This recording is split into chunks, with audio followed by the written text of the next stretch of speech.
Welcome to Unknown Suspect, the channel where silence hides secrets and every detail matters.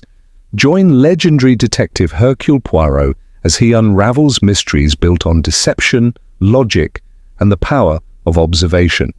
Settle in, listen closely, and remember, nothing is ever as simple as it seems. The Duel at Hartlepool House. Chapter 1. A Summons at Stormbreak. I have long observed that English high society possesses a curious dual nature. On the surface, it is governed by restraint, politeness, and a devotion to appearances so fierce it borders on religion. Yet beneath that polished exterior lies a capacity for melodrama that would put the opera to shame. It is a world where a misplaced remark at dinner may linger for decades, and where honor, once bruised, demands satisfaction in the most spectacular ways imaginable. The affair of Hartlepool House began, as so many disturbances do, with a telephone ringing at precisely the wrong moment. Hercule Poirot and I were enjoying a rare morning of leisure at Whitehaven Mansions. Puarro had arranged his breakfast tray with geometric precision, while I was attempting, without much success, to read the newspaper without thinking about the weather. Outside, London lay beneath a sky the colour of dull pewter, heavy with rain and the promise of a storm. The telephone rang sharply. Puarro raised a finger, his expression alert.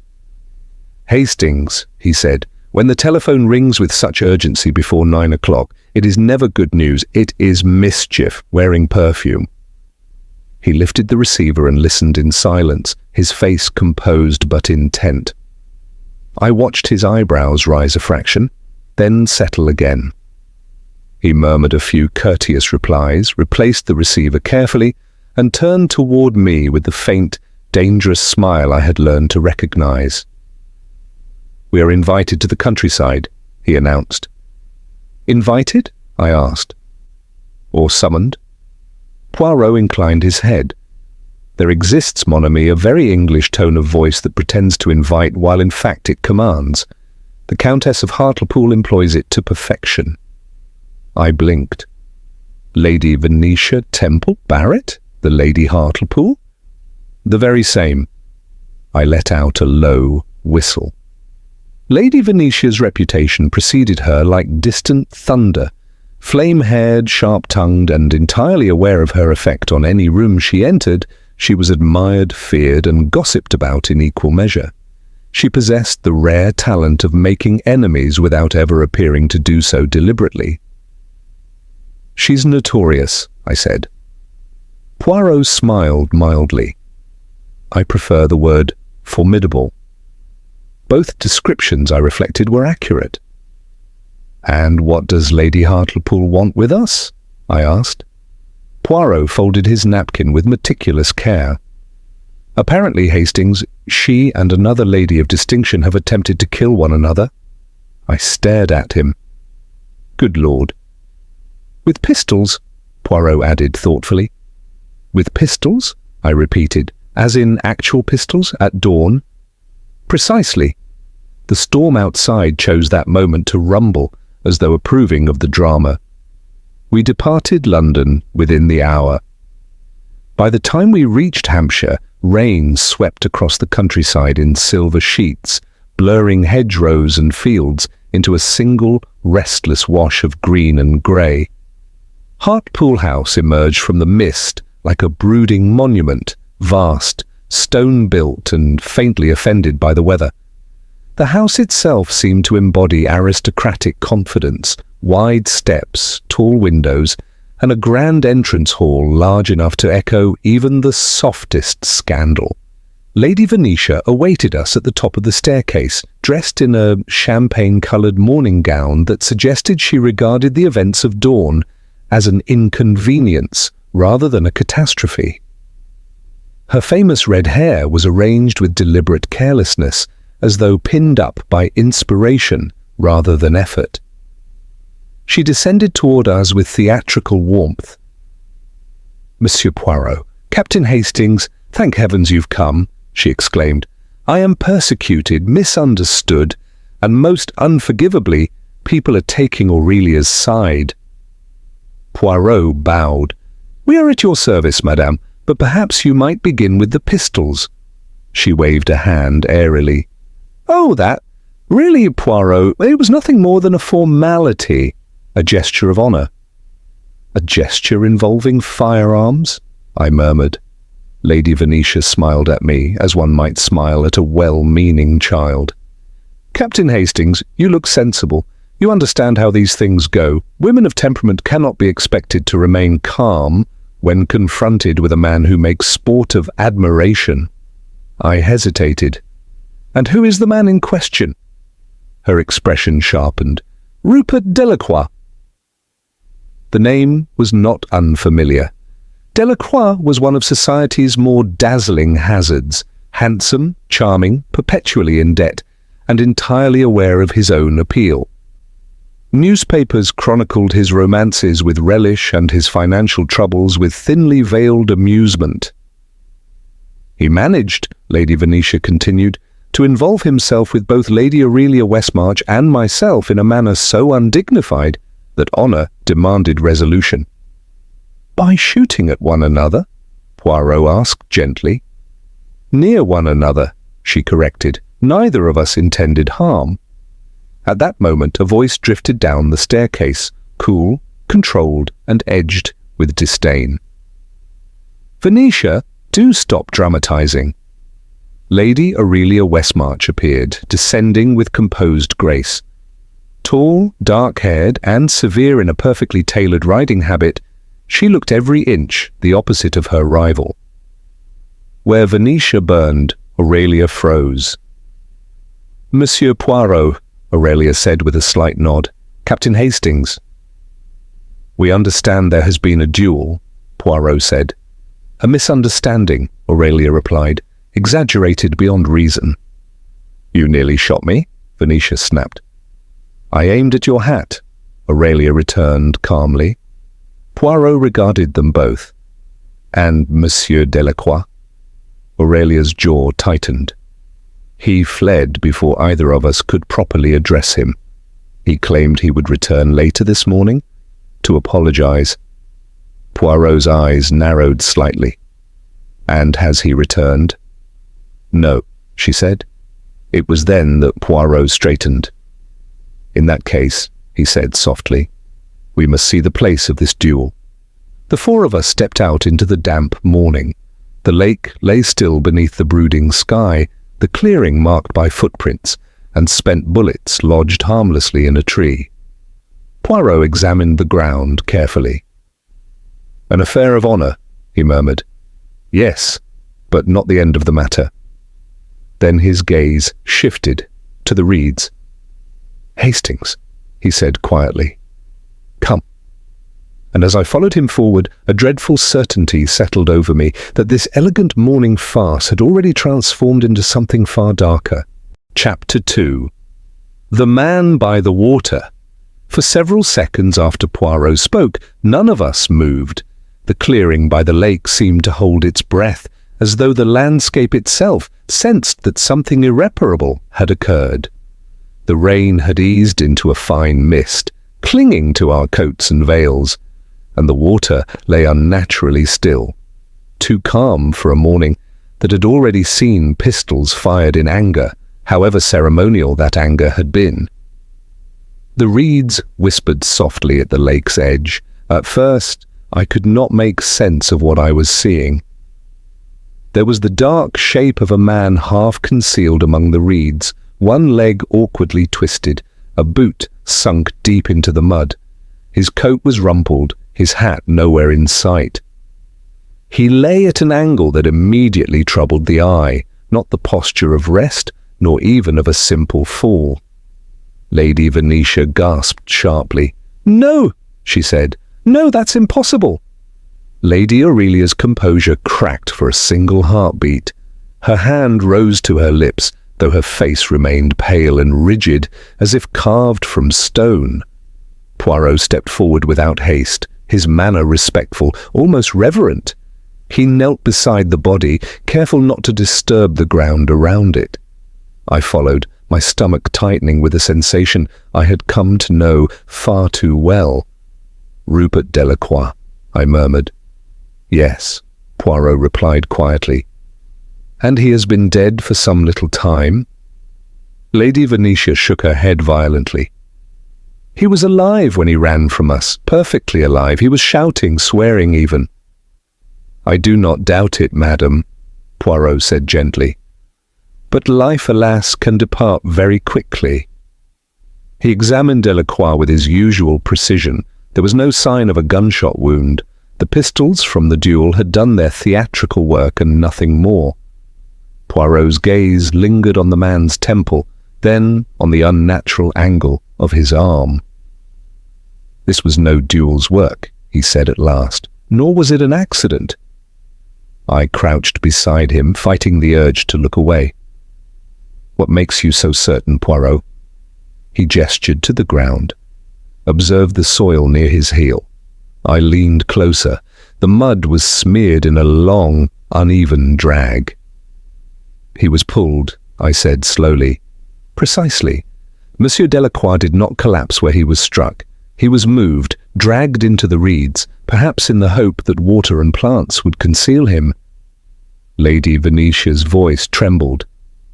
Dragged by whom? Puarro rose and surveyed the clearing, his sharp eyes tracing patterns invisible to the rest of us. That is the question we must answer. He pointed with his cane to the ground beyond Delacroix's body. There are two kinds of footprints here. These chaotic marks belong to a man running in fear, Monsieur Delacroix. But these others, see how they are deeper, more evenly spaced. These belong to a heavier man, a man in control. I followed the line of prints with growing unease. They're riding boots, I said, thick soles. Yes, practical boots, not chosen for fashion. Lady Aurelia spoke, her voice low. Rupert did not ride. No, Puarro agreed. But someone else did. The implication settled over us like the mist.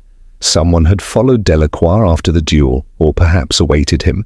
Someone familiar with the grounds, someone confident enough to confront him alone. I cleared my throat. Could Delacroix have arranged to meet someone here? A creditor, perhaps? Puarro considered this. It is possible. Monsieur Delacroix was a man of many obligations. But I'm not convinced this meeting was of his choosing. Lady Venetia folded her arms tightly around herself. He had enemies everywhere, gambling debts, jealous husbands, half of London wanted to strike him. And yet, Puarro said, this enemy did not strike in public, nor in haste. He waited until Monsieur Delacroix was alone, frightened and vulnerable. Puarro knelt again, examining the man's wrists, then the torn fabric of his shirt. He inhaled faintly as though scent itself might offer testimony. Death occurred not long after dawn, he said. Soon after your duel, madames, but not during it. A chill ran through me. Then while we were returning to the house, this man was meeting his end, Puarro finished. Lady Aurelia turned her gaze toward the lake. When she spoke, her voice was carefully controlled. You do not suspect us. Puarro rose and faced her directly. Madame, one of your pistols did not kill Monsieur Delacroix. Of that I am certain. Lady Venetia let out a shaky breath. Thank heavens! But, Puarro continued, you were the last known persons to see him alive. That fact cannot be ignored.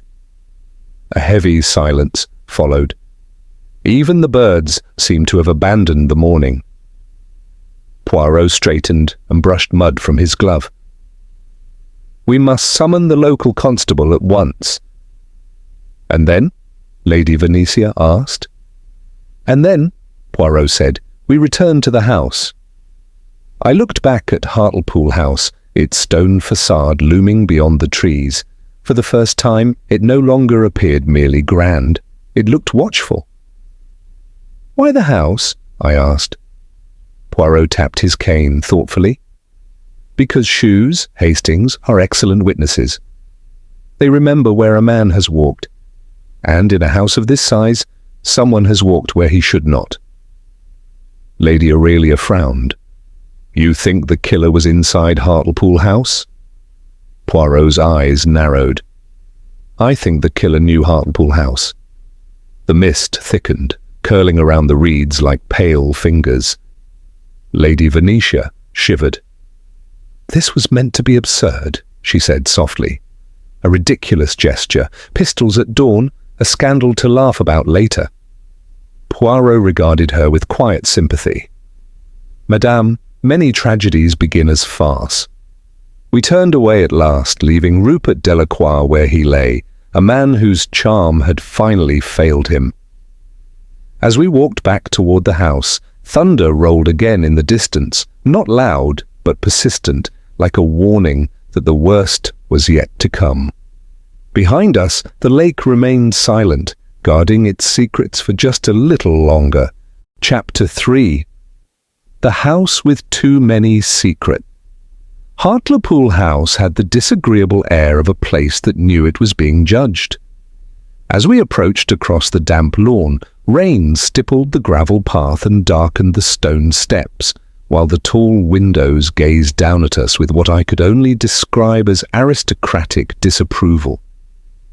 It was a house built to impress and maintained to intimidate, and now, before breakfast had properly settled, it was forced to accommodate a corpse, a duel, and the beginnings of a scandal that threatened to split it open.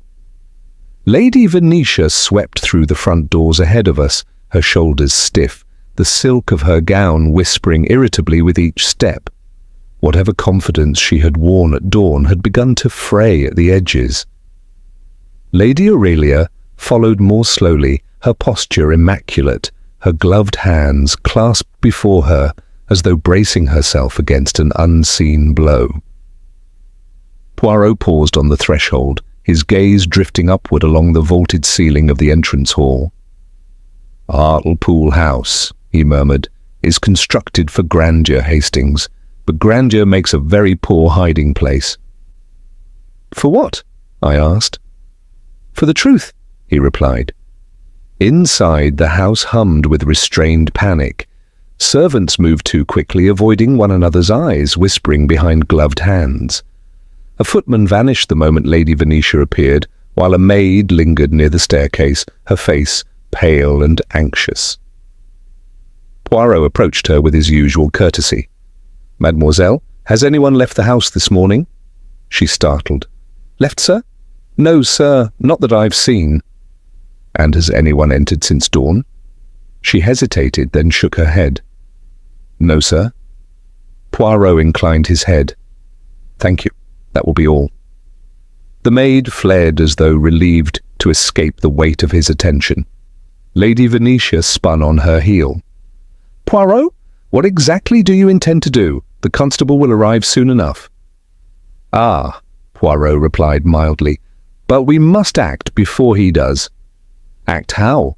Lady Aurelia asked coolly. Poirot folded his hands behind his back.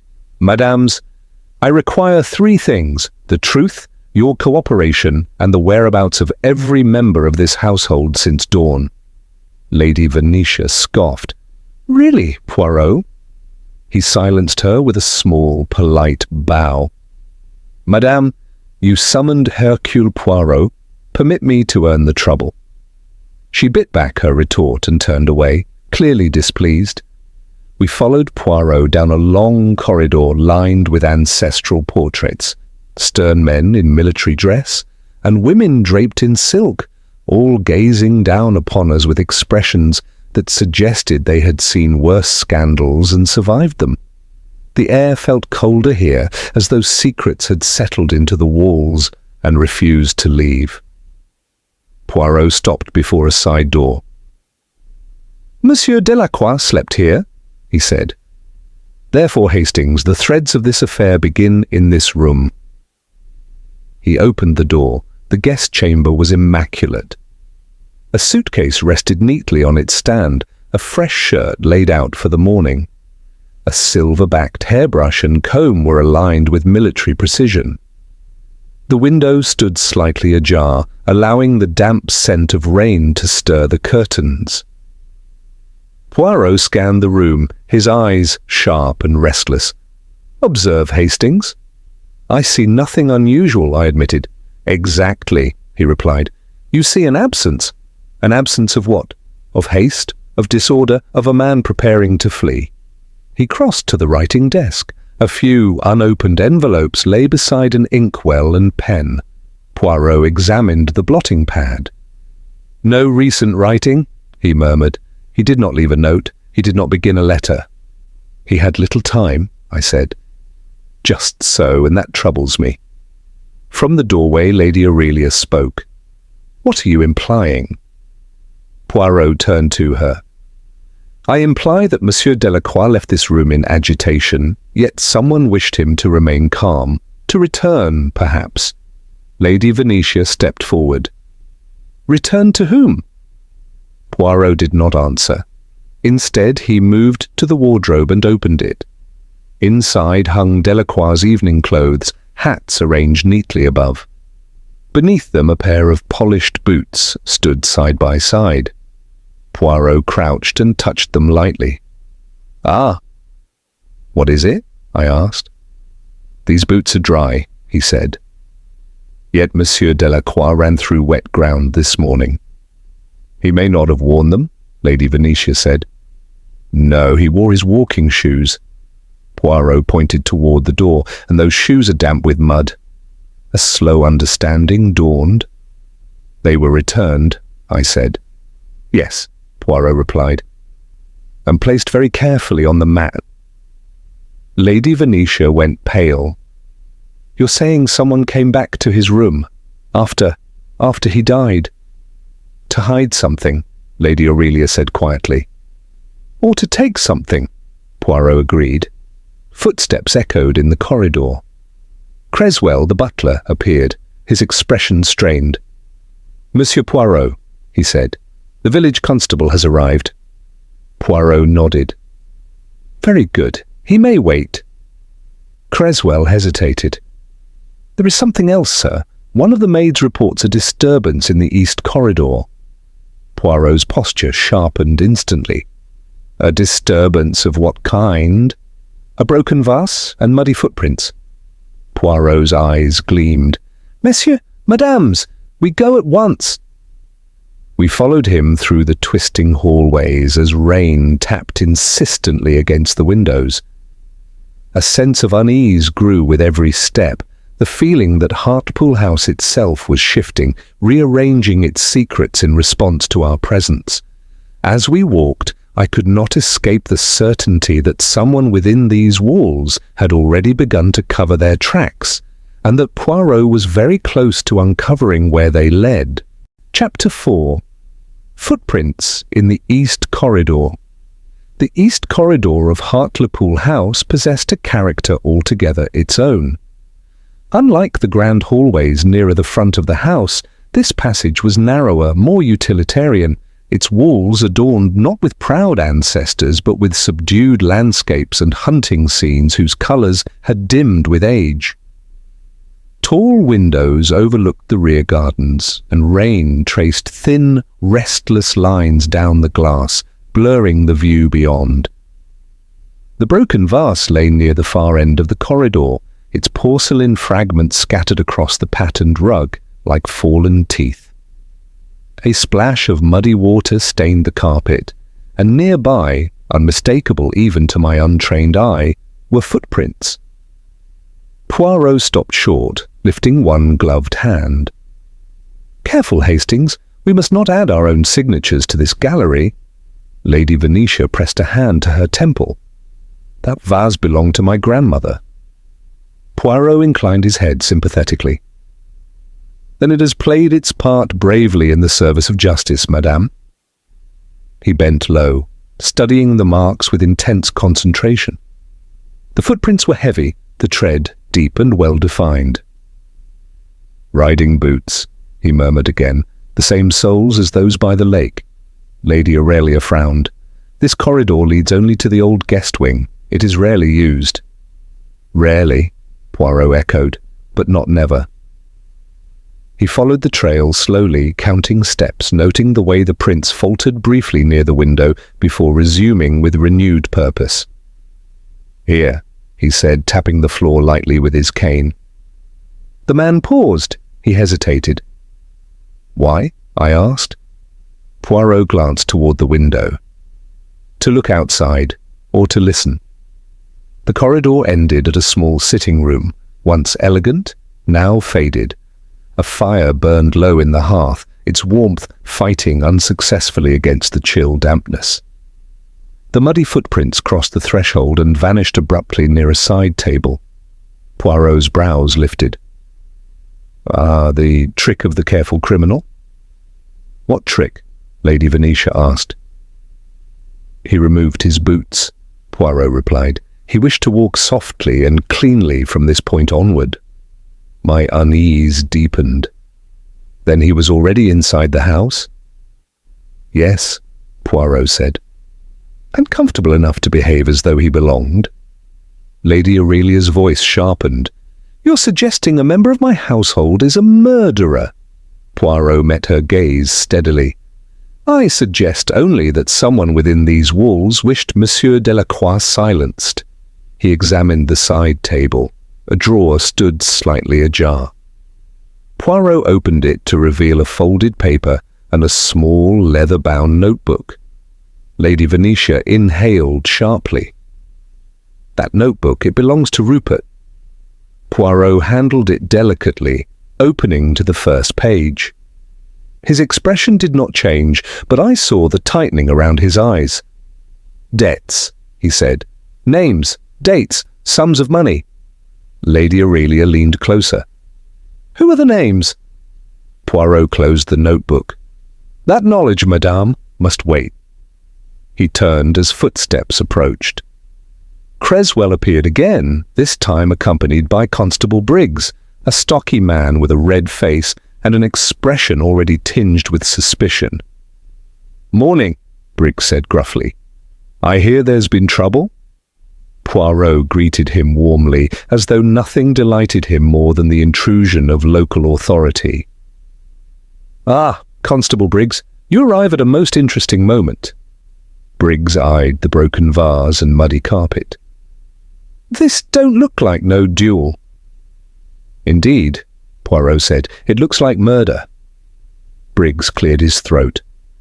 "Well, I'll need statements. Everyone in the house." "Of course," Puarro replied, "but first allow me to show you something." He guided the constable to the footprints. "These boots, do they resemble those worn by gardeners?" Briggs knelt, grunting, "No, too fine, too heavy." "And by stable hands?" "No, sir." "Then," Puarro said gently, "we agree they belong to a gentleman." Briggs stood, scratching his chin. "I'll have the men check the lake." "By all means," Puarro said, "but do not move the body until I have finished my examination." Briggs hesitated, then nodded reluctantly. As the constable left, Lady Venetia rounded on Puarro. "You're enjoying this?" Puarro looked wounded.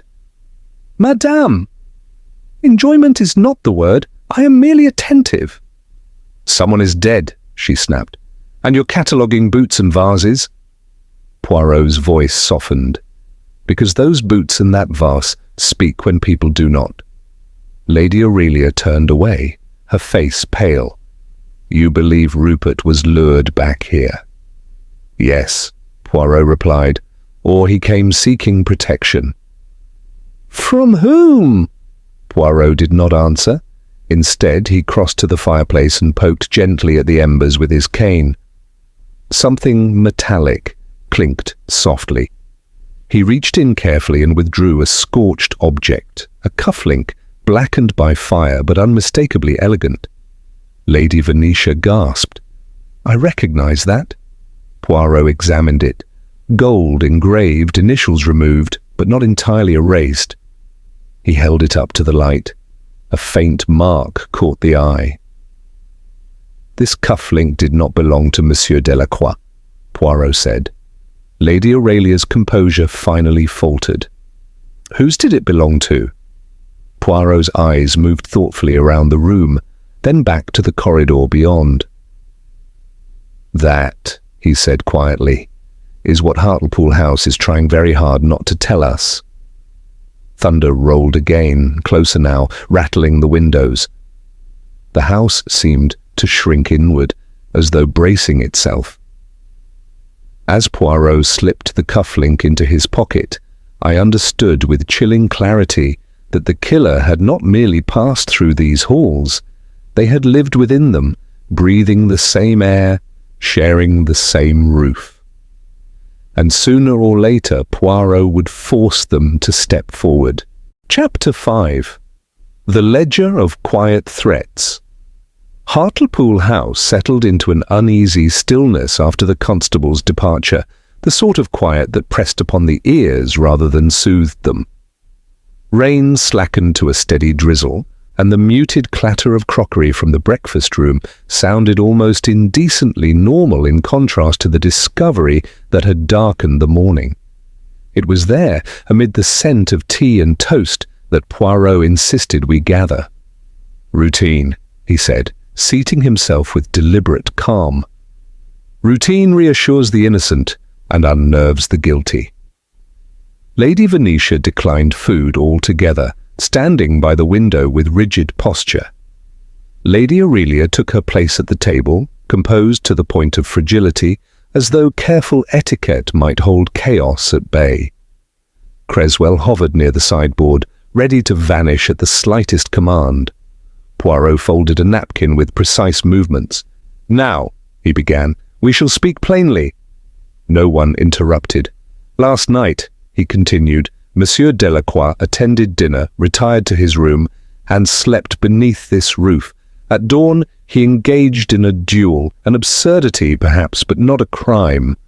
Afterward, he fled into the grounds and met his death at the hands of someone who knew him well enough to draw him close." Lady Venetia turned sharply. "You speak as though you're certain he knew his killer." Poirot met her gaze. "I am." He produced the small leather notebook from his pocket and set it gently on the table. This ledger belonged to the deceased. Within it, he recorded debts and promises, but more importantly, he recorded leverage. Lady Aurelia stiffened. Leverage over whom?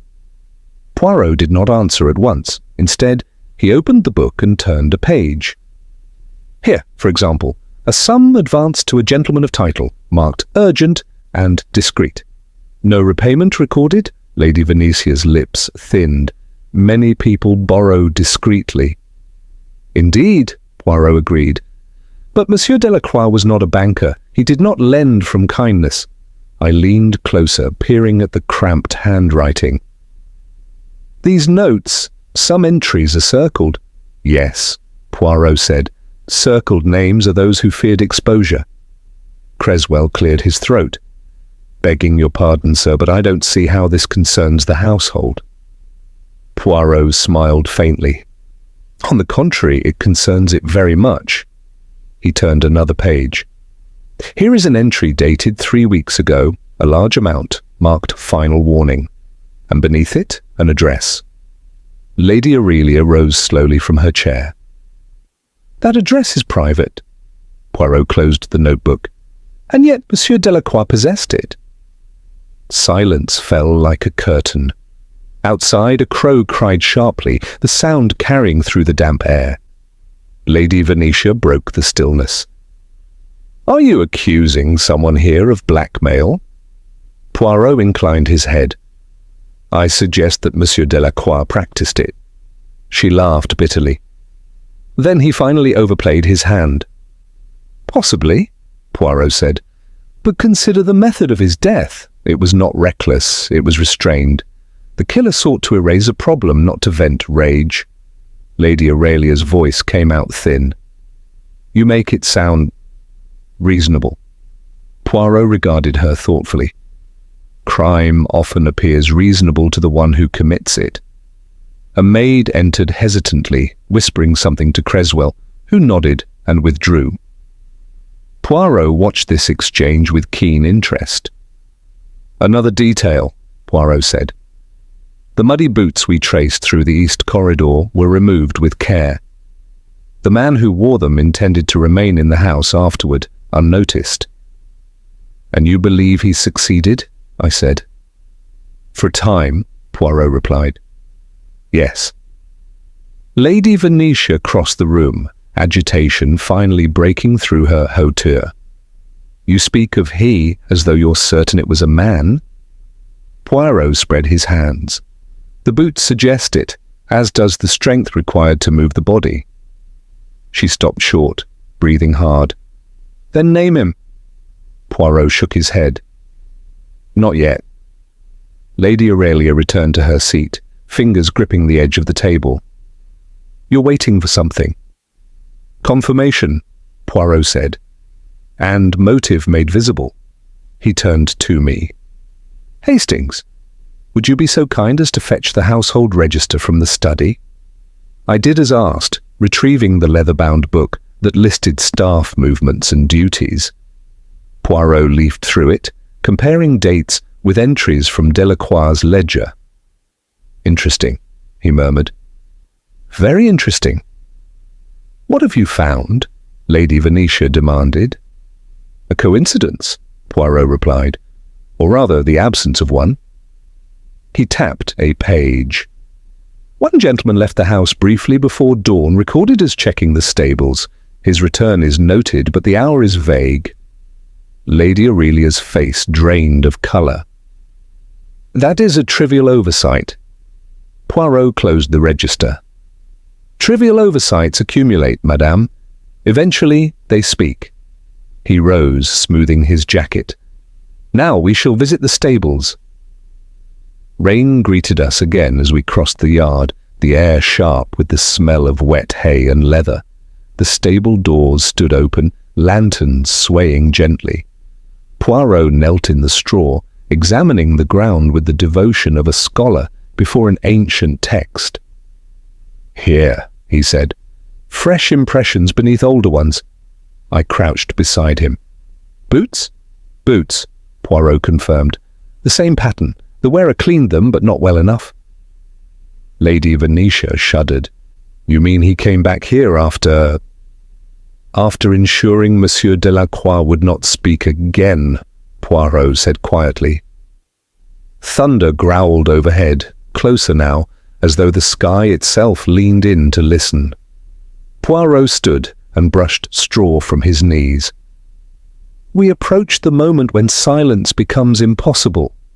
Lady Aurelia's voice was barely audible. "And when that moment arrives—" Puarro looked toward Hartlepool House, its windows glowing faintly against the grey morning.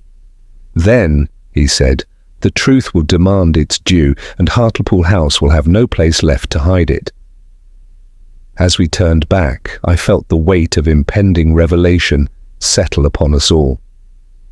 Somewhere within those walls, a man was measuring his remaining time, knowing, perhaps for the first time, that Hercule Poirot was drawing very near indeed. Chapter 6. A Question of Timing. By midday, Hartlepool House had fallen into a strange imitation of normality. Lunch was served with ceremonial precision, bells rang, doors opened and closed, and servants moved as though habit alone might erase the morning's horrors.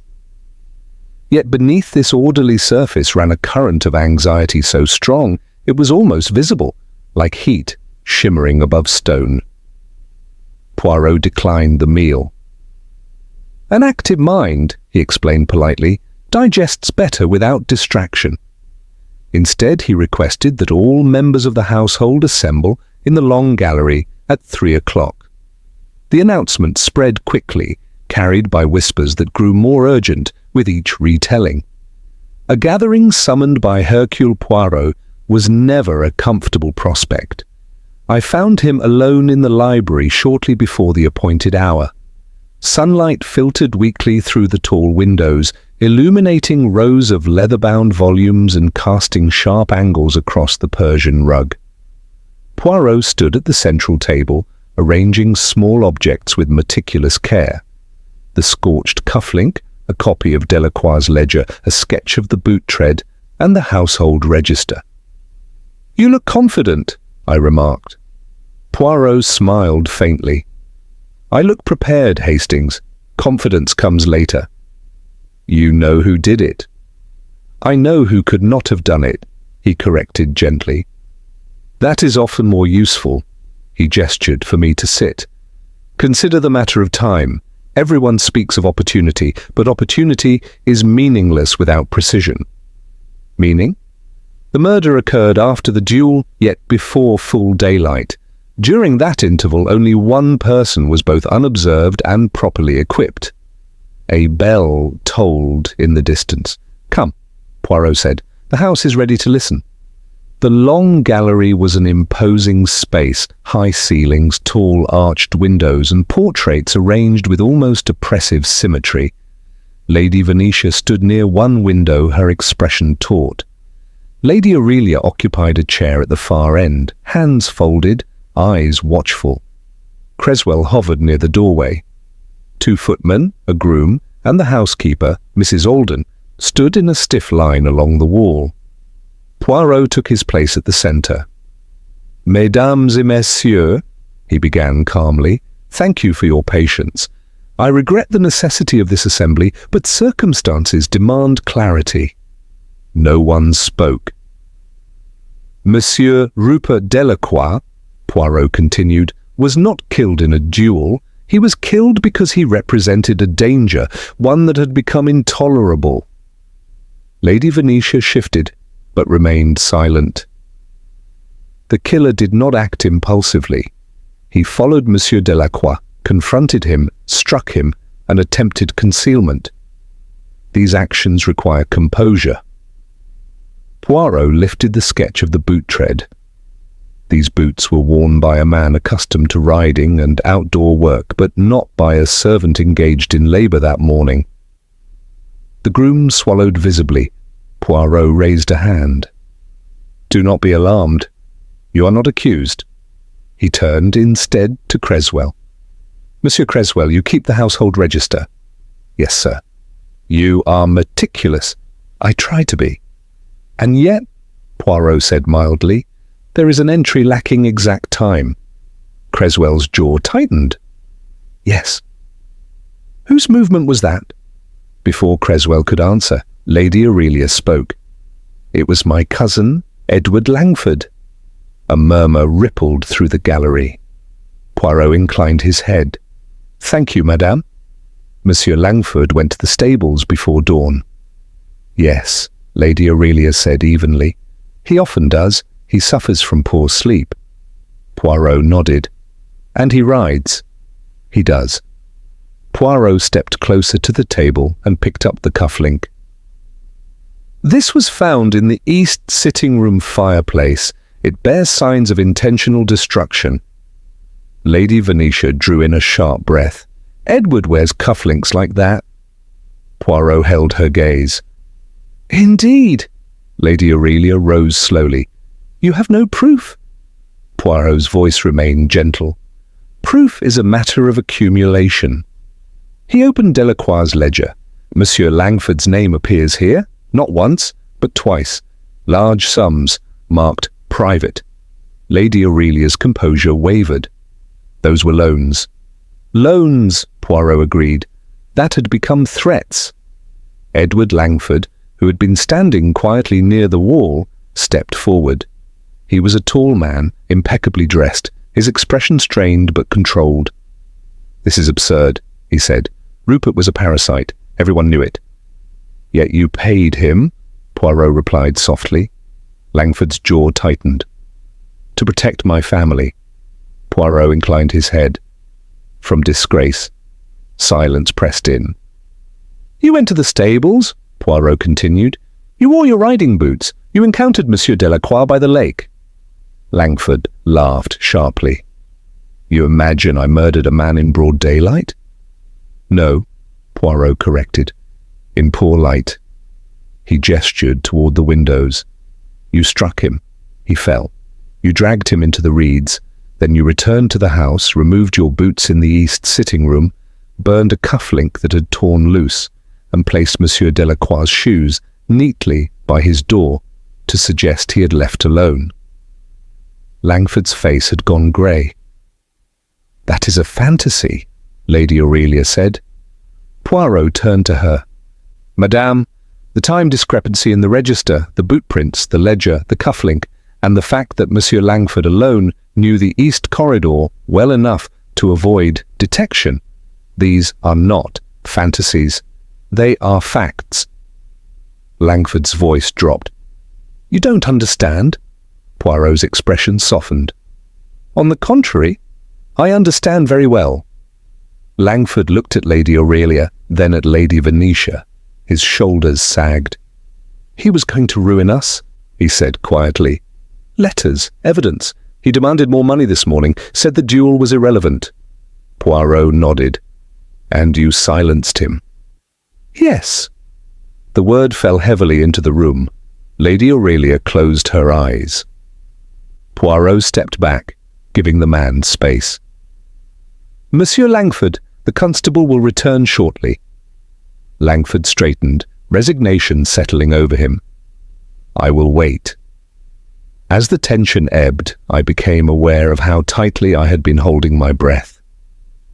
Poirot gathered the objects from the table. "Justice," he said softly, "is rarely tidy, but truth at least brings an end to confusion." Thunder rolled once more outside, but this time it sounded distant, retreating. Hartlepool House, stripped of its secret, seemed to exhale at last. Chapter 7. After the storm. The arrest of Edward Langford did not produce the dramatic release one might expect. There was no shouting, no collapse, no theatrical confession beyond the quiet admission he had already given. Instead, Hartlepool House entered a state of stunned suspension, as though the revelation had robbed it of momentum rather than restored it. Constable Briggs returned before dusk, accompanied by another officer. Langford offered no resistance. He shook Poirot's hand with a stiff, formal courtesy, spoke briefly to Lady Aurelia in a voice too low for us to hear, and allowed himself to be led away through the front doors he had entered so confidently only days before. The sound of the carriage wheels retreating down the drive felt final in a way nothing else had. Rain stopped soon after, leaving the grounds washed clean and gleaming beneath a pale, uncertain sky. Lady Venetia retreated to her private sitting room, declaring a headache and refusing company. Lady Aurelia remained in the long gallery long after everyone else had gone, seated beneath the portraits of her ancestors, staring straight ahead as though daring them to pass judgment. Servants moved with exaggerated care, as if afraid that any sudden noise might shatter what little composure remained. Puarro and I found ourselves alone in the library once more. He stood by the window, hands clasped behind his back, watching light return slowly to the gardens. "You are quiet?" I said. "Yes," he replied. "These are moments for silence." I studied him. "You do not seem satisfied." Poirot turned, his expression thoughtful, rather than troubled. "Satisfaction is not the goal, Hastings. Resolution is." "But the truth is known. The murderer confessed." "And yet," Poirot said softly, "a man is dead, another ruined, and a family marked forever. That is not victory." He moved to the armchair and sat, adjusting his cuffs with habitual precision. "Tell me, Hastings, do you believe Monsieur Langford is a monster?" I considered this. "No. Desperate, perhaps. Afraid." Poirot nodded. "Just so. Fear is the most efficient weapon of all. Monsieur Delacroix understood this very well." "You almost sound sympathetic." "I am understanding," Poirot corrected. "There is a difference." A knock came at the door. Mrs. Alden entered, her face drawn. "Dinner will be served at 8, she said. "If Monsieur Poirot wishes—" Poirot rose at once. "Please thank the staff, I shall dine." After she left, I raised an eyebrow. Routine again? Puarro smiled faintly. Always. Dinner was a subdued affair. Lady Venetia appeared briefly, pale but composed, offering polite conversation that never strayed beyond the weather and travel arrangements. Lady Aurelia did not attend at all. The empty chairs seemed louder than any words. Later that evening, as the household prepared for rest, Puarro requested one final walk through the grounds. The air was cool and fresh, the scent of wet earth lingering pleasantly. The lake lay still, its surface reflecting the first stars. Puarro stopped near the reeds where Rupert Delacroix had been found. "Here," he said quietly, "is where the story truly ended." "Or began?" I suggested. Puarro inclined his head. "Perhaps both." He gazed at the water for a long moment. Monsieur Delacroix believed himself untouchable. Charm is a dangerous disguise, Hastings. It convinces men that consequences are optional.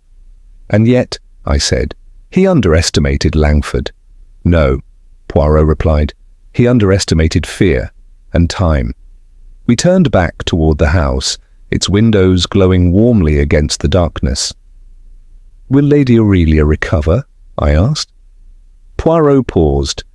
"She will endure. Endurance is a form of courage, though it is rarely celebrated." The following morning broke clear and bright, as though the previous days had been a dream. Puarro announced his intention to depart after breakfast. "So soon?" Lady Venetia asked, startled. Puarro bowed. "My work here is complete." She hesitated, then spoke quietly. "I owe you an apology. I doubted you." Puarro smiled kindly. "Doubt is natural, madame. Truth survives it." Lady Aurelia joined us at the door. She looked older somehow, though her posture remained proud. "Monsieur Puarro," she said, "you have spared us further disgrace." Puarro met her gaze. "I have only revealed what already existed." She nodded once, accepting this without argument. As our carriage rolled away from Hartlepool House, I looked back at the stone facade, serene once more, giving no sign of the secrets it had harbored. "A grim business," I said. "Yes," Puarro agreed, "but necessary." He settled back against the seat, closing his eyes briefly. "There will be inquiries, proceedings, explanations. Life will resume." "And you?" I asked. Puarro opened his eyes, a spark of familiar energy returning. "I shall go where the next puzzle awaits." The road curved and Hartlepool House disappeared from view. Behind us lay a tragedy neatly resolved, its edges smoothed by reason and evidence. Ahead lay uncertainty, another mystery, another human weakness waiting to be uncovered. For Hercule Poirot, the work was never truly finished. Chapter 8. The Last Accounting. The journey away from Hartlepool House was undertaken in thoughtful silence. The countryside unfolded in gentle rhythm beyond the carriage windows, hedgerows newly washed by rain, fields breathing under pale sunlight, villages stirring back into ordinary life. It was difficult to reconcile such calm with the violence of intention we had left behind. Puarro sat opposite me, his hat placed neatly beside him, hands folded as though in prayer. He appeared content, yet distant, his mind still sorting impressions that refused to settle. "At times like this," he said at last, "one must ask not only who committed the crime, but why the crime was allowed to grow." "You mean Delacroix?" I asked. "Oui. He was not born dangerous. He became so by discovering how easily people surrender their power to fear." The carriage wheels clattered over a bridge, the sound sharp and final.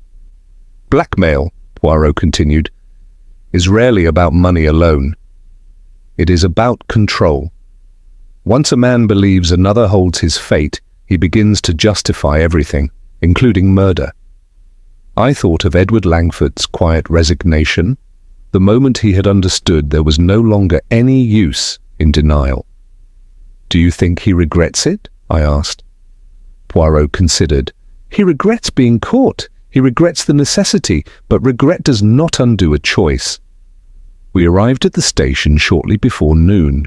Steam curled lazily from the waiting train, and porters moved briskly along the platform. Life, it seemed, was eager to continue. As we waited, Puarro removed a small notebook of his own and wrote briefly, then tore out the page and folded it with care.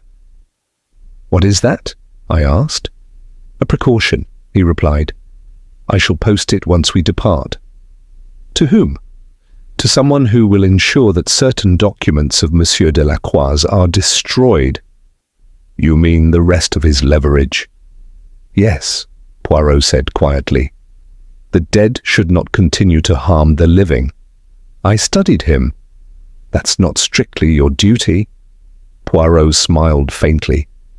"Justice has edges, Hastings. Sometimes they must be softened." The whistle blew, sharp and insistent. We boarded the train and settled into our compartment. As the countryside began to slide past once more, I felt a curious sense of completion, yet also an emptiness, as though something intangible had been laid to rest. "You know," I said, "Hartlepool House will never be the same." Puarro nodded. "Nor should it be. Places remember, even when people try not to."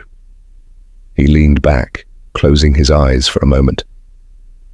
"But memory need not be cruel. It can also instruct." I glanced at him. "You speak as though this case mattered more than most." Puarro opened his eyes. "It mattered because it was quiet. No great spectacle, no theatrical villain, only fear, patience, and opportunity. These are the most dangerous crimes, Hastings. They resemble ordinary life too closely."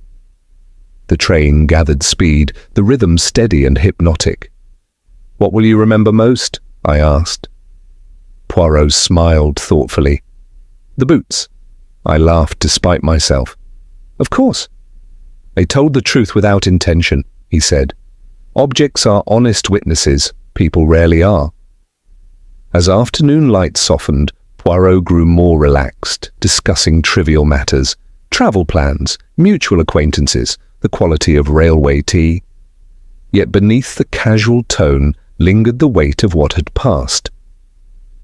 At our final stop, Puarro rose, retrieving his hat. "One more thing," he said, as we prepared to disembark. "Yes?" "Monsieur Langford will be tried. The law will decide his fate, but Hartlepool House must decide something else." "What is that?" "Whether silence will continue to rule it," Puarro replied, "or whether truth, however painful, will finally be spoken." The train slowed, brakes hissing. We stepped onto the platform, the air warm and ordinary. As we walked away, I looked once more at Puarro, small, precise, seemingly unremarkable to any passerby. "You have a gift," I said. "Seeing what others miss." Puarro adjusted his moustache with satisfaction. "No, Hastings. I simply look where others are afraid to look." We disappeared into the crowd, another story concluded, another shadow lifted. Somewhere behind us, a house stood quieter than before, not empty of sorrow but relieved of deception. And in that fragile honesty lay the only true ending any mystery could hope for. The case is closed, but the next mystery is already waiting. This is Unknown Suspect,